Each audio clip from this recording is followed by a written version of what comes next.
Pero el mensaje de Pablo era arrepentirnos de lo que hablamos, de lo que pensamos, de lo que muchas veces no hacemos, pero sí lo pensamos, de nuestra actitud indiferente para con Dios. Arrepentirnos. Necesitamos arrepentirnos, pero arrepentirnos de verdad.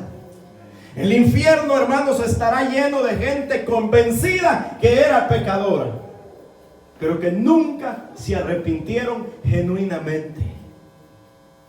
Gente convencida que sí, que estaba mal lo que estaba haciendo. Es decir, que ellos sabían, tenían conciencia de que estaban haciendo las cosas mal, pero nunca se rindieron a Dios y le pidieron perdón de verdad. Usted sabe que hay muchas cosas en la vida de nosotros los seres humanos que no se solucionan porque no hemos pedido perdón a Dios sinceramente. Usted sabe lo importante que es abrir el corazón y pedirle perdón a Dios de una manera genuina. ¿Usted alguna vez lo ha hecho? ¿O lo hemos aprendido como lo hace la religión, la iglesia, y pedimos perdón del diente al labio? Eso hacía el pueblo de Israel. Eso hacía el pueblo de Israel. Y un día Dios le dijo: este pueblo de labios me honra, mas su corazón está lejos de mí. Es decir, que el pueblo de Israel había aprendido a acercarse a Dios superficialmente, pero nunca a pedirle perdón sinceramente, a abrir su corazón y decirle: Señor, en verdad lo que yo soy es un pecador en potencia. En verdad, Señor, lo que yo me merezco es el infierno, pero hoy, Señor, te pido perdón. Te pido perdón, Señor, por lo que hago a escondidas, cuando estoy solo, cuando nadie me ve, cuando no tengo que aparentar lo que no soy, cuando estoy a solas. Pero ahí está Dios. Ahí está Dios. Hay una historia tan impresionante en la Biblia que marca el corazón de uno cuando uno la lee. Es la historia de José. José tuvo la oportunidad de hacer cualquier cosa a escondidas. Y no solamente José tuvo la oportunidad, sino que la mujer de Potifar, su empleador, le decía: nadie está, estamos solos. Pero José tenía algo en su corazón, y José sabía que no estaban solos. Dios estaba ahí. Tal vez no había ningún otro criado, no estaba Potifar en la casa, nadie más había en la casa, pero José sabía que Dios estaba ahí, que Dios estaba ahí. ¿Qué pasa cuando nosotros decimos: no hay nadie, estamos a solas, nadie nos ve? Nos olvidamos que Dios está en todo lugar y en todo tiempo, y que Dios nos está viendo las 24 horas. Y es más, Dios no solamente nos ve exteriormente, Él conoce nuestros pensamientos. Y dice la Biblia: antes que digamos la palabra, Dios ya la conoce. Pero ¿cuántas veces pensamos así acerca de Dios? ¿Cuántas veces pensamos que Dios está viendo cada actitud que nosotros tenemos? Muy pocas veces. Somos cristianos de iglesia, somos cristianos de culto. Salimos del culto y nos quitamos el traje cristiano y nos abandonamos a nuestra suerte. Y vivimos como que sin Dios no existiera.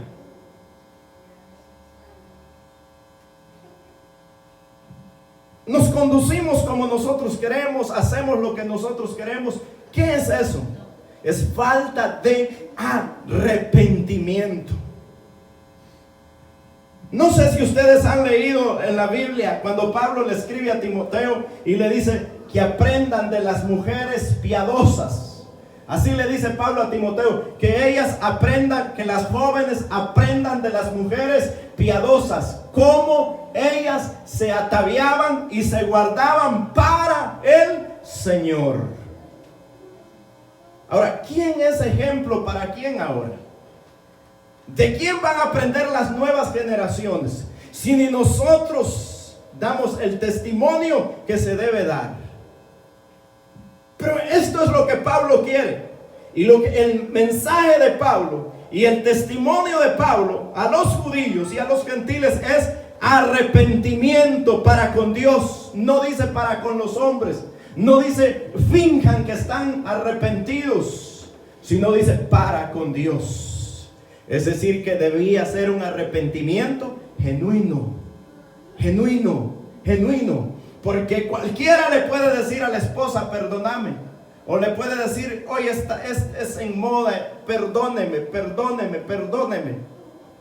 Pero para con Dios tiene que ser genuino, de lo más profundo de nuestro ser. Pedirle perdón a Dios de lo más profundo de nuestro ser. ¿Y cuál era el otro énfasis en la predicación de Pablo? Y de la fe en nuestro Señor Jesucristo. Es decir, arrepentirnos para con Dios y mantenernos en la fe de nuestro Señor Jesucristo. La fe puesta ¿en quién? En nuestro Señor Jesucristo. No en nuestros rituales, no en nuestros conocimientos, no en nuestras obras, sino nuestra fe puesta en el Señor Jesucristo. De la fe, dice Pablo, en el Señor Jesucristo. Ahora aquí, ligado yo, dice Pablo, en espíritu, voy a Jerusalén sin saber lo que allá me ha de acontecer. Salvo, dice, que el Espíritu Santo por todas las ciudades me ha testificado diciendo que me esperan prisiones y tribulaciones. Ahora que Pablo les recuerda a los hermanos cuál debe de ser su actitud diaria, su actitud diario es pedir, arrepentirse, pedir perdón a Dios y mantenernos en la fe de nuestro Señor Jesucristo. ¿Qué es mantenernos en la fe de nuestro Señor Jesucristo? ¿Qué es eso? ¿Qué entiende usted por mantenerse en la fe que es en nuestro Señor Jesucristo? ¿Por qué la gente se va de las iglesias? ¿Por qué se va? No tiene confianza, o porque su fe está puesta en la iglesia, en la gente de la iglesia, y en lo que pasa en la iglesia, y en lo que se hace en la iglesia. Pero ¿qué es? Hebreos dice, puesto vuestros ojos en el autor y consumador de vuestra fe, que es nuestro Señor Jesucristo. Hermanos, cuando nosotros tenemos los ojos puestos en Cristo Jesús, no nos interesa lo que pase abajo. Lo único que nos interesa que nuestro Señor murió por nosotros, que ha resucitado y que pronto volverá a traer a su iglesia. Nosotros estamos conectados con Él. Es decir, allá está nuestra fe. Cuando nuestra fe se mueve a lo terrenal, hemos fracasado. Pero dice, y de la fe en nuestro Señor Jesucristo. Ahora acá hay un detalle muy interesante que tenemos que analizar. Cuando vemos el versículo 22, dice Pablo que él está ligado por el Espíritu. Es decir, el Espíritu de Pablo está ligado a esa pasión por ir a predicar, a testificar a sus hermanos. ¿Sabe dónde? A Jerusalén. A Jerusalén. Pablo quiere estar en Jerusalén, dice el versículo 22. Ahora aquí ligado en espíritu, voy a Jerusalén sin saber lo que allá me ha de acontecer. Pero hay una profecía continua para Pablo. El Espíritu Santo tenía una promesa para Pablo continua. Y dice Pablo que en cada ciudad el Espíritu Santo le daba testimonio de ¿qué? De que iba a ser próspero, de que iba a tener mucho dinero, de que iba a comprar un carro nuevo, de que iba a tener un yate privado para él solito. De eso le daba testimonio el Espíritu Santo. Porque esa es la predicación de estos tiempos modernos. No se preocupe, usted va a ser próspero. Solo declare positivo, crea positivo, confiese positivo. Y va a haber todo lo que usted declare positivo, lo que usted piense positivo, lo que usted crea positivo, entonces todo eso le va a venir. Si usted quiere una casa, solo piense en esa casa. Cierre los ojos y piense en esa casa. Le dice, cierre los ojos mientras lo bolsean a usted. ¿Sabe qué es lo que el Espíritu Santo le decía a Pablo? Dice, por todas las ciudades me da testimonio diciendo que me esperan prisiones y tribulaciones. ¿Escucha usted esas profecías hoy en día? Escucha que le dice, hermano, mire, el Señor dice que a usted lo único que le espera es la cárcel y persecución. No, las profecías de hoy son falsas, es decir, el tipo se inventa cualquier cosa. El Señor dice, sé fiel con los diezmos y entonces el Señor te va a proveer una casa. O sea, en un mundo material. ¿Quién quiere sufrir hoy por el Evangelio? ¿Quién quiere sufrir hoy por el Evangelio? Ninguno de nosotros. Ninguno de nosotros estamos dispuestos a eso. Pero esa era la realidad para Pablo. Era la realidad, el testimonio que el Espíritu Santo le daba donde quiera que Pablo llegaba. Acá solo cárcel y tribulación. ¿Le gustaría ser un misionero de esa calidad? ¿Le gustaría a usted ser un misionero de esa calidad? Si hoy nos quejamos por todo nos quejamos. Y decimos ser cristianos. Por todo es una queja. Para todo tenemos una queja. Todo es un problema, todo es una dificultad, todo se nos tranca, todo se nos encierra.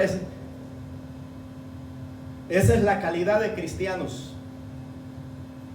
Vivimos en un mundo, en una etapa donde todo es superficial.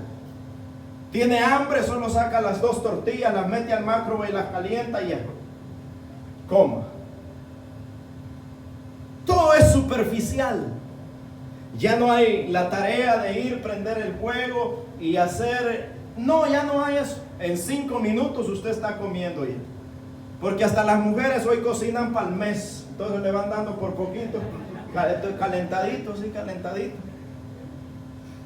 Ya no hay que la señora tiene que estar pelando las frutas, pelando las verduras, pelando el pollo. No, solo agarra lo que cocinó el mes pasado, se le había olvidado que estaba en la refri, lo calienta y se lo da. Y con el hambre que nos cargamos, bueno, se siente. Ese es el mundo que vivimos, superficial. Y pensamos que en la iglesia es igual. Que con una oración de 5 minutos y una media leída de la Biblia, nosotros ya somos cristianos y tenemos el derecho a hablar de la Biblia sin saber absolutamente nada. Cristianos superficiales, sin raíces. Por eso es que Jesús dijo, el hombre sabio edifica su casa sobre la roca. Para cuando venga el viento, la tempestad, todo lo que venga, azote con fuerza, pero la casa se mantenga sobre la roca. Pero el necio dice, ¿dónde construye su casa? En la arena. Qué difícil es hacer la fundación de una casa en la arena. En un día lo hace. ¿Usted cree que va a sudar escarbando la arena? Ahora, agarre el pincel, agarre la almágana y empiece a talar la roca para construir su casa ahí. A ver cuánta es la diferencia. ¿Cuánta superficialidad hay en nuestra fe? ¿Por qué es capaz usted de abandonar la fe? ¿Por una mujer? No, por menos de eso. ¿Por qué somos capaces de abandonar la fe nosotros? Las mujeres por un hombre. Hay mujeres que han dejado el evangelio por un hombre. Se casan con uno que es hermano del diablo y le dice, usted jamás va a la iglesia más. Y toda la vida la hermanita había crecido en la iglesia. Pero se casó con uno que era hermano del diablo y primo de Judas. Y le dijo, nunca más va a la iglesia. Y como está enamorada, abandonó el evangelio. ¿Se da cuenta de nuestra fe? ¿Cuán fundamentados estamos nosotros en la fe? Ahora que nos dijera, mire, usted quiere seguir ser cristiano, ok, pero lo único que usted tiene garantizado es cárcel y persecución. Cárcel y persecución. Ninguno viene el otro viernes acá. El próximo viernes la banca es limpia.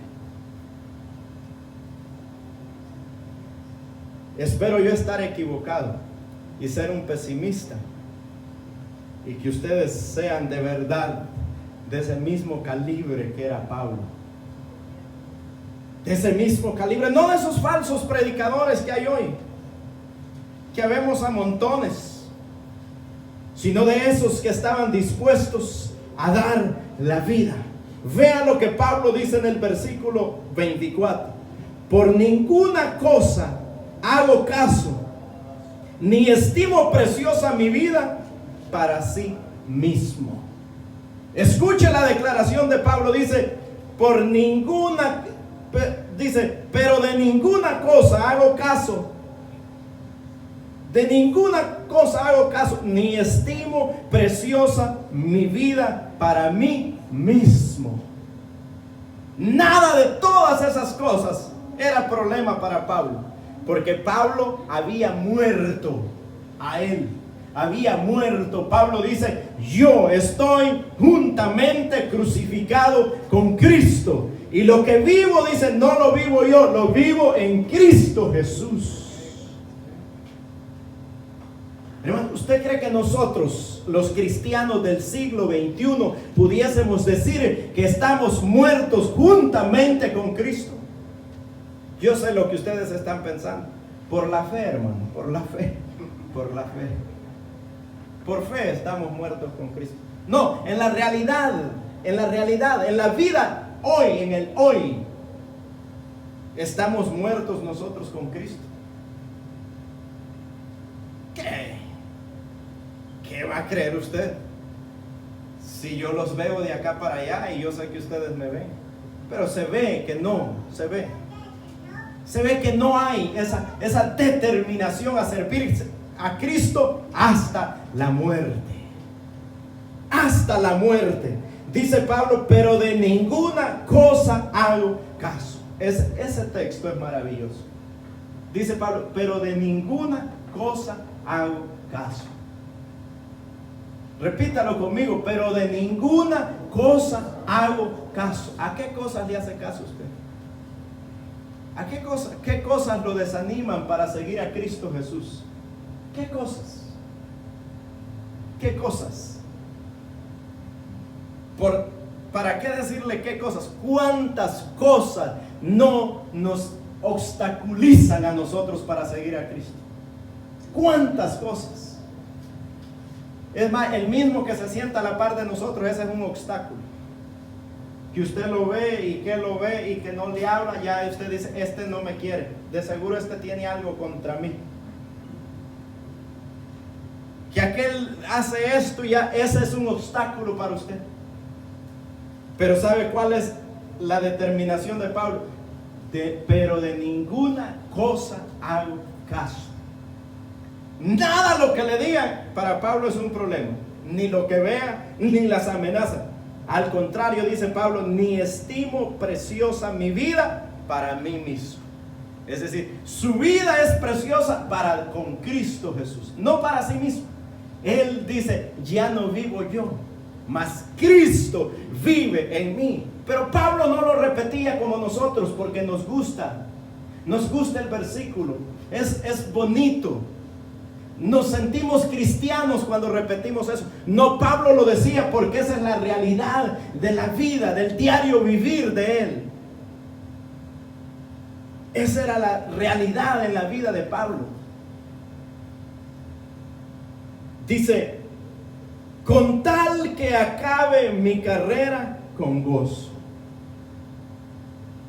Ahora, hay una pregunta en medio de todo. Si usted lee de acá hacia atrás, lo que Pablo ha venido viviendo, ¿usted cree que tendríamos gozo nosotros en medio de todo eso? En medio de tribulación, de cárcel, de persecución, de maltratos. Y dice Pablo, todo eso, todo eso, para mí no importa.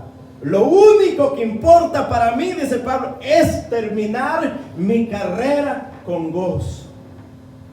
Terminar mi carrera con gozo.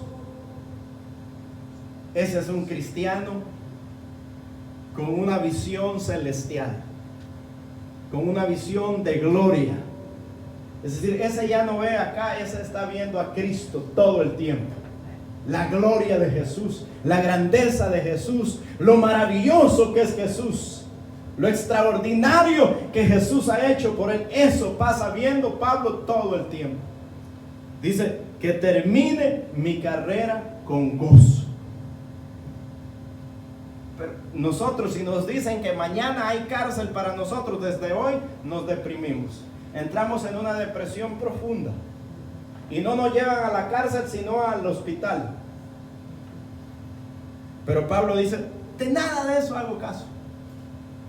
Ni estimo preciosa mi vida. Es decir, si muero por el Evangelio, muero por el Evangelio. Si no, dice Pablo, que mi enfoque, mi determinación, mi meta, mi prioridad de vida es terminar mi carrera con gozo. Con gozo. Con gozo. Todos los días usted se levanta con gozo. Tal vez se levante con gozo. A los primeros agites de la vida se le fue el gozo. Se le va el gozo y se transforma. Y ni acercarse. No son 6 pies de distancia, 20 metros de distancia, porque ya se transformó. Ustedes saben que en El Salvador, los que son salvadoreños, hay un sapito. Feo el animal, feo. Los sapos son feos. Pero ese sapo es peligroso. El sapito es flaquito, así, casi como yo, flaquito, así. Pero ese sapo, cuando usted le tira piedras, se transforma y se infla. Y hay que estar lejos de él, porque él tira leche por sus poros, si es que tiene poros, son huecos feos que tiene, que se le llaman poros. Tira leche y es venenosa esa leche. Entonces él no es agresivo ni nada, pero con solo que se va a ir, usted lo ve así, bien flaco, bien feo, flaco. Y de repente que usted le tire una piedra o que lo maltrate, se transformó. Se infla como un globo y le tira leche. Entonces así nosotros amanecemos en la mañana bien calmitos, bien serenos, bien dormiditos. Pero nomás empiezan los agites de la vida, las preocupaciones, las cosas para acá, el correr para acá, el que se le cayó, el que no llegó, el que no se acordó de hacer, ya está inflado. Y es de pasar lejos, a distancia, porque se fue el gozo. Pero Pablo dice, nada de eso afectaba en el carácter de Pablo, sino que la determinación de Pablo es terminar su carrera con gozo. Qué maravilloso, hermanos, las personas que no se dejan influir en su carácter. Esas personas valen oro. Esas personas que tienen una templanza en su carácter, que no se dejan influir por nada. Le pueden estar insultando, maltratando, diciéndole cosas. Ellos mantienen su templanza, su carácter. Es decir, tienen dominio sobre su carácter. Esa es una persona de carácter fuerte. Porque nosotros todo lo contrario, llamamos de carácter fuerte a ese que explota a la primera. No, ese tiene un carácter débil. Débil. Cualquiera se lo puede manipular. Pero Pablo dice, nada de todas esas cosas. Nada de todo eso es problema para mí. Dice, de nada de eso hago caso ni estimo preciosa mi vida, con tal que acabe mi carrera con gozo y el ministerio que he recibido del Señor para dar testimonio del evangelio de la gracia de Dios. Ese es el único objetivo de la vida de Pablo: dar testimonio del evangelio de Cristo con gozo, con alegría, con regocijo en su corazón. Es que el saber que está hablando de algo eterno, de algo glorioso, de un don tan maravilloso que es el evangelio de la gracia. Es decir, que está ofreciéndole algo a la gente que jamás pudiese tener por sus propios méritos, que jamás podría alcanzar con sus propias obras, sino que es un ofrecimiento gratuito de salvación a las vidas de que escuchan el evangelio de Cristo Jesús. Ese quien podría influir en ese gozo de Pablo. Cuando Pablo sabe que los hombres todos son unos miserables y que merecen, lo único que el ser humano merece es el infierno por la eternidad, porque es pecador, pecador, pecador, pecador. Pero saber Pablo que él ha sido llamado para anunciarle a ese hombre malo, perverso y pecador que hay un evangelio que lo puede transformar y hacerlo una nueva criatura.